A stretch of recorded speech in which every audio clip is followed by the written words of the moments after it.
Teaching in the fourth EdTech revolution, the journey to e-education island. Hi, I'm Dr. Craig Blewett, and I want to talk about what I consider to be a very, very important topic, and that is understanding where we currently are when it comes to teaching with technology. So for many years, education has been around. Since prehistoric times, we have been teaching people, and whether it was an outdoor classroom sitting around a log fire, or whether it was seated inside of a cave, to more modern times where we sat inside of buildings and in lecture halls, etc. We have been teaching. Teachers, lecturers, educators have been involved in communicating knowledge and content across to our students. And so I call this Education Island. And various tools have come and gone over the eras, whether it was the early tools to pens and pencils through to chalkboards. These tools have come and gone and evolved, and generally we've all been relatively happy sitting here on Education Island. Now, in the last sort of 15, 20 odd years, there's been this other glittering island that appeared sort of out of the sea on the other side, and it's what I call e-education island. It's the zone where technologies are starting to play a role in modern teaching and learning. Now, for a lot of educators, e-education island's always just been that other island, that island across there, that other approach to teaching and learning that maybe wasn't something we wanted to do. So when we look at schools, when we look at universities, we would see varying levels of people adopting technology in their teaching. Some people would be absolute enthusiasts and be using all sorts of great tools and say, wow, this is unbelievable. Others would maybe bring on the tools and find, well, it didn't really make much difference. Or others would just say, you know what, I'm not trying these new tech tools. The chalkboard has worked for me for years and it continues to work, and I'm happy to use maybe the whiteboard or maybe even the smartboard, but I'm not really going to shift across to this new e-education island. And so for a lot of us, life was fine. If you had a few of the people sitting on e-education island, for the vast majority of us, we continued on education island teaching in much the same way as we'd been doing for hundreds of years. And there were warnings. There were warnings that we would have to change. There is a series of famous talks by Sir Ken Robinson on changing our teaching paradigms, and how he warned us that we were teaching in an industrial age paradigm where we were batching people and putting them into ordered sequences, and this was not appropriate to our modern day and age. But still, we were happy. We were happy with Education Island. And that is until 2020, when everything would change forever. And all of a sudden, maybe what we weren't expecting happened, but something happened when Mount Virusius erupted this COVID lava over all of us. And all of a sudden, educators, whether you were school teachers, whether you were university lecturers, or even if you were professional trainers for corporates, all of us suddenly found we couldn't be in the classroom with our students anymore. And we had to change, because there was no longer any option. It was no longer, oh, maybe I would like to do it or not. There wasn't an option. And so all of a sudden, there was this huge sense of panic as we all had to leap into our proverbial rowing boats and try and cross the scary sea of change, which isn't something that most of us like to do, and especially under a pressure situation like this, where the COVID crisis causes people without much warning to suddenly take something which they had done for a long time, which seemed so nice and neat and well prepared, and suddenly have to change it and teach in a completely new way. But that is what was required. And so, en masse, educators arrived on e-education island. This glimmering island that for many had just been that thing we didn't want to go to, we were here because now we were forced to, whether we wanted to or not, to teach with technology. And I think this is where it's very important that we understand a little bit about the lie of the land. You see, the fact that we are now on the so-called e-education island, the fact that we now have these tools, and they're not necessarily new, but maybe for many of us using them, it is new, or how we're using them is new. It is very, very important that we understand that using these tools in the wrong way can actually be detrimental to how we are teaching and learning. And in fact, that can create a very negative perception of what e-education island is about. You know the old saying, the workman blames the tools. We look at this new technology, we say, it's just not working. Well, we need to step back for a little bit. And in order to understand this island, and as we're going to see in a moment, there are two sides to this island. In order to understand this, we need to understand what I refer to as the four education technology revolutions. I'm sure you've all heard of the fourth industrial revolution that we're living in, and how we're living in an era of technology, and technology drives everything. It drives business, industry, it's driving government, social media. It drives and underpins everything. We just cannot be competitive any longer unless we are leveraging this technology. Well, I want to put forward a suggestion that in a similar sort of way, there's been four possibly major EdTech revolutions.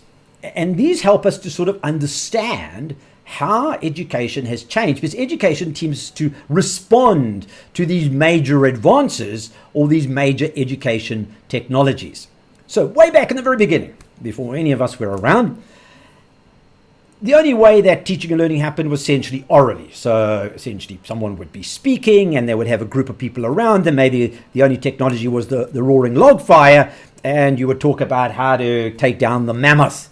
And so I refer to this as the oral era. But somewhere along the line, there was the invention of a technology that allowed us to write things down. And maybe early on there was just a stylus and it was pressed into clay, and that same technology has evolved into pencils and into pens. But essentially this technology, which I'm going to loosely call the pen, was the first EdTech revolution. And it in a sense ushered in a change from the oral era to what I refer to as the textual era. And it changed learning in a way, as each of these technologies would do, from purely being interactive to almost in a way being more interactive, because what the pen did is you could talk in a sense to yourself. You could record your thoughts down that you were hearing. And so you were doing something, but you had this artifact left behind of your learning. The next major EdTech revolution we might consider to be the printing press, because this would change us from the textual era to the print era. Because all of a sudden we would now end up with these books that we could read to learn, books that we could record content in and replicate knowledge and distribute knowledge in a very efficient way. And so this fundamentally changed teaching and learning. And in fact, it's probably, to all intents and purposes, how most education continues to happen today in the print era, in this concept of reproducing content. I referred to Sir Ken Robinson earlier. I think if there is any critique of his, this is probably based on what the printing press brought around for teaching and learning, that we ended up in this type of style of teaching and learning where we were reproducing. And in many ways, learning became quite inactive. Well, more recently, EdTech revolution number 3 has been the computer. And this ushered in the digital era. And this seems so exciting because now we had technology, but actually, in many ways, all this did is silicon coat the textual era. It took what we had in the book form and in many ways just made a digital version of it. And learning remained passive. Learning actually became reactive. The third EdTech revolution, the computer, ushered in this digital era. But herein lies the trick. Because we are using technology, we think we've arrived at the ultimate goal. We've arrived at the latest era, but we haven't, because there was another huge EdTech revolution. And that was the internet. And this brought about what I call the connected era. And this technology changed learning forever. And it enabled learning to become interactive, because you think about it, what is the internet about? It is about connection. It is the internet. It is built around social media. The core of that is connection. And so here we had all our students coming into these online spaces where they are engaging, where they are interacting. And this opened up the possibility for not simply using technology to replicate the previous era, but using technology to activate teaching and learning to bring about interaction, to bring about connection. And that is the fourth EdTech revolution. And that is where we are today.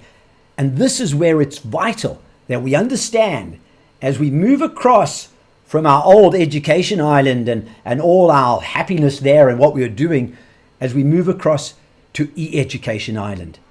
Because here we need to understand how things work. Here's a map of e-education island, and let's just get oriented a little bit because I want to guide you around, and I want to show you where I believe it is vital that modern day teaching and learning is happening and how we can ensure that takes place if we want to be effective. Essentially, the island has got two major sides.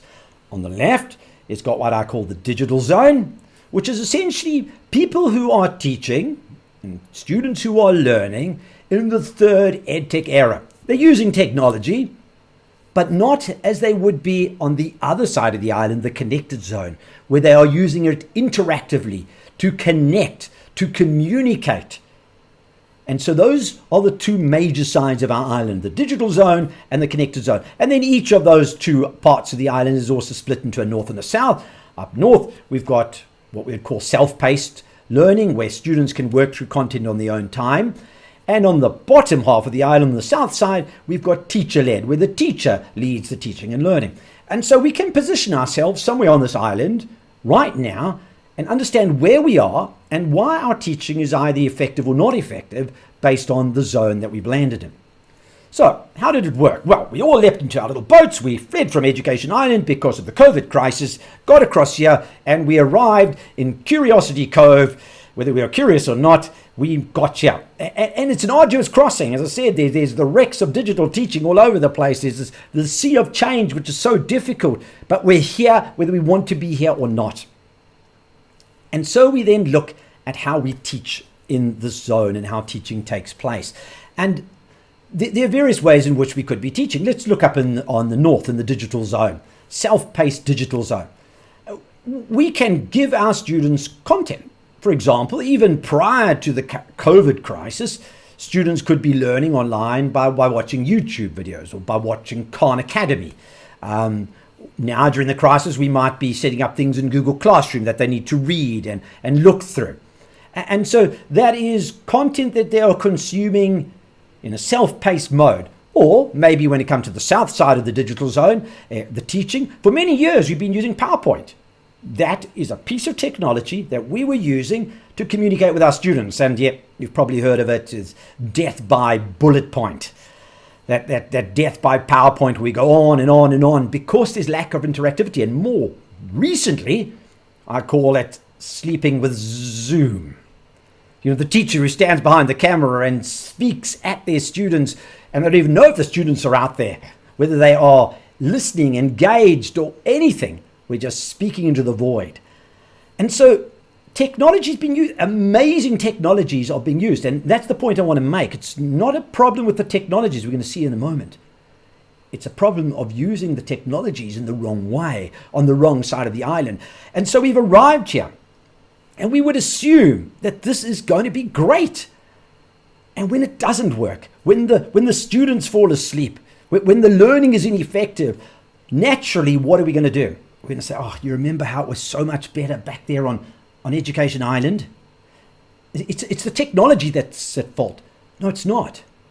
I'm going to put it to you, it's not the technology.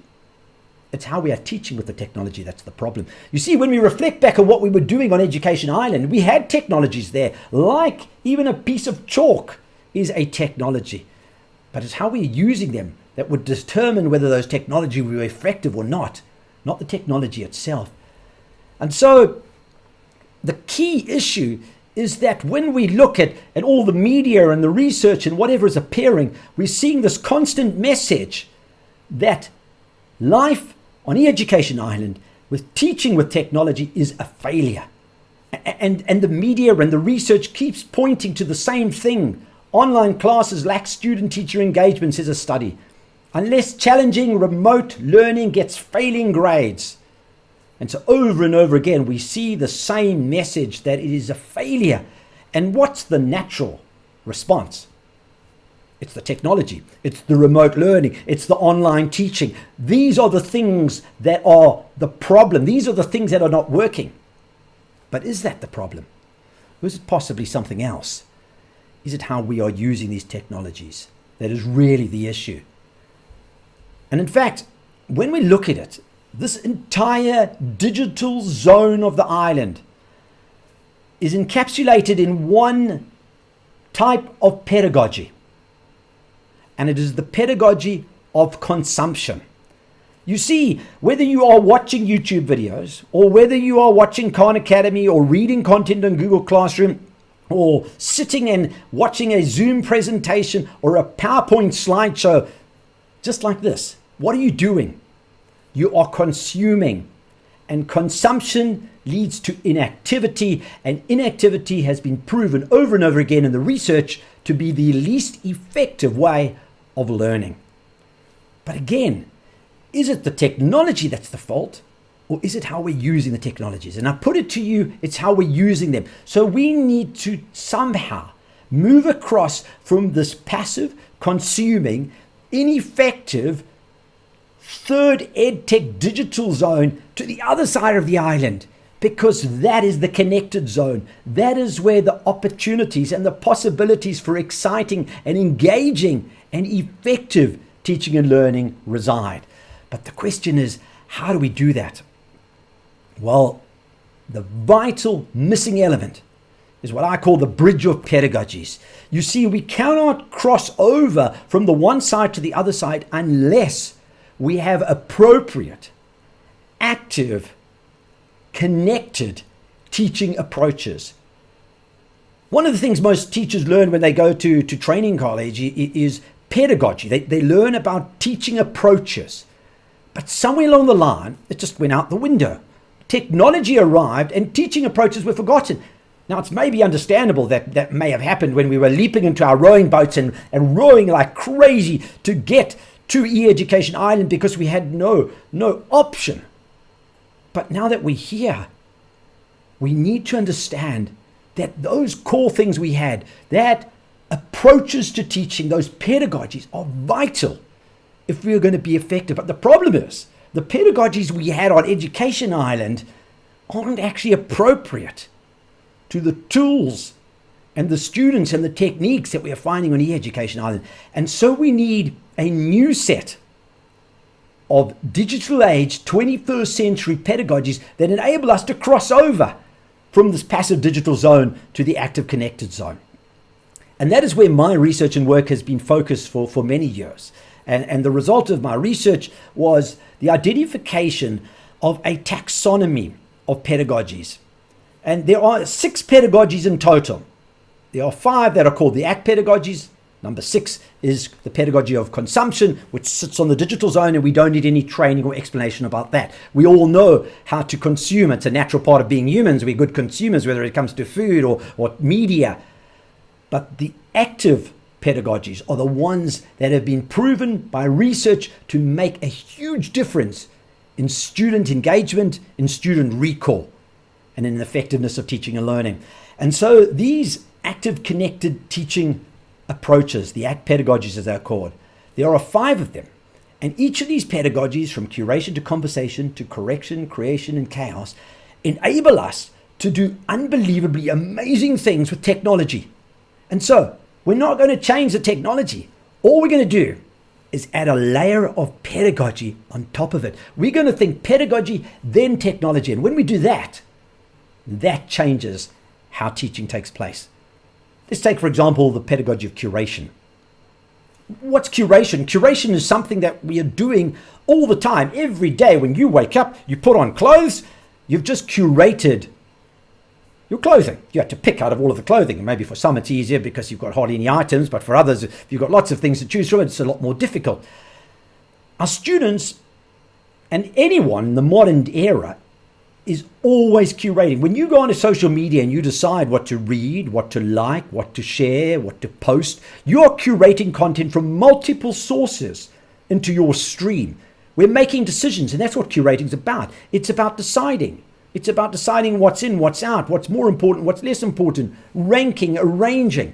And curating is a very active pedagogy. And it's something which is natural to the digital age, to the 21st century. And it's a very powerful pedagogy that when we apply it to these great tools, we can turn a tool that would have been sitting on the digital zone and just been passive and ineffective into something highly effective. So that's the pedagogy of curation. The next of the ACT pedagogy is the pedagogy of conversation. Conversation is at its core about engagement. That's why you can sit and listen to something like this for 10 or 15 minutes max, and then you're going to be zoned out because there's no conversation. But you can sit around a coffee or a meal and be involved for hours in a conversation because it is interactive, it is engaging. And social media and modern technology around the internet and the World Wide Web are built centrally on this concept of conversation. It's built into everything from YouTube to the social media, Facebooks and Twitter and Instagram. They're all built around conversation. It's about engagement. And so these great tools that we have, when we lay a conversation around them, that content suddenly becomes energized and the learning takes place in the conversation. And so there are many powerful tools that enable us to do that. The third of the ACT pedagogies is the pedagogy of correction. Possibly one of the pedagogies that we held on to on Education Island is this concept that there is a correct and things must be done in the correct way. That's why we sit in rows and the answer is found in the back of the book. But increasingly we need to understand that the power of learning through mistakes and the pedagogy of correction is extremely powerful because technology enables us to do that. You see, when you're writing something in a book, when you're printing something, it's very difficult to change it. And that's why maybe we were so obsessed about getting it right and putting it down. But now with digital, I can type something that's not right. I can respond and fix it. We live in the wiki era. That's why Wikipedia is so powerful. There was Encyclopedia Britannica and people said, wow, this is amazing. And Wikipedia is inaccurate. Go and look at the research.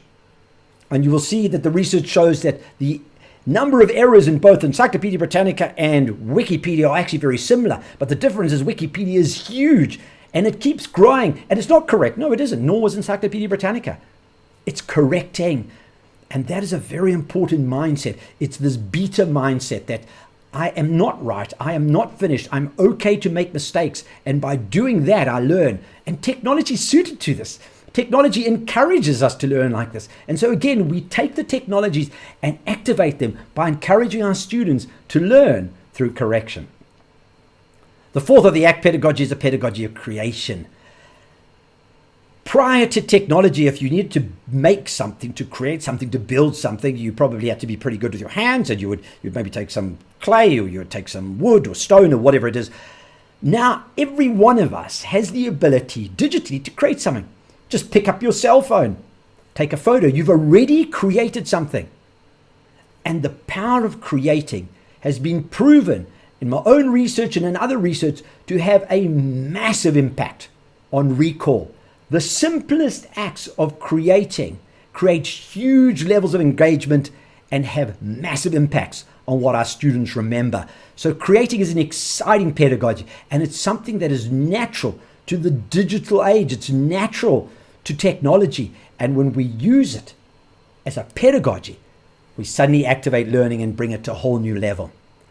And then the last of the ACT pedagogies, the one that is in some ways the most confounding, but in many ways the most important, is what I call the pedagogy of chaos. And it almost seems counterintuitive that there should be a pedagogy called chaos. But that's what it's about. We live in a world where we are overloaded by content, where there's too much content, but there's also missing content. There's holes in the content. We actually don't know what's right. And students need to learn to navigate this and understand the patterns and see what emerges out of it. And this is a very important way of teaching and learning. It is about intentionally creating pressure on our students so that they perceive. It is about intentionally disrupting our students so they are forced to focus. That's what the pedagogy of chaos is. And again, there are amazing tools that help us to both create the pressure and to also bring about the perception. And so the ACT pedagogies are all around this, enabling us to move from the digital zone where teaching and learning is so static and so passive to move across to the connected zone. The technology doesn't change. We just take a technology like YouTube and layer it with conversation. Or we take amazing Google Classroom and use it to encourage curation. Or we take PowerPoint and we put a layer of correction across it. Or Zoom and use a fancy online whiteboard that enables us to see if our students can create some visual images of what they are thinking. And there are many examples of this. And so the point is, all we've done is we have suddenly moved across to make effective use of the fourth education technology revolution's tools. And the way we do that is by applying appropriate pedagogies. And so I put it to you, there is an exciting future for education. It is unlikely that we are going back to Education Island. We have rowed across, whether we wanted to or not, and we have landed here. But what is going to make the difference in the future is now how we decide to teach in this new era. All we've got to do is embrace the adventure. We're here anyway, and go forth and explore the exciting new world of active, connected teaching.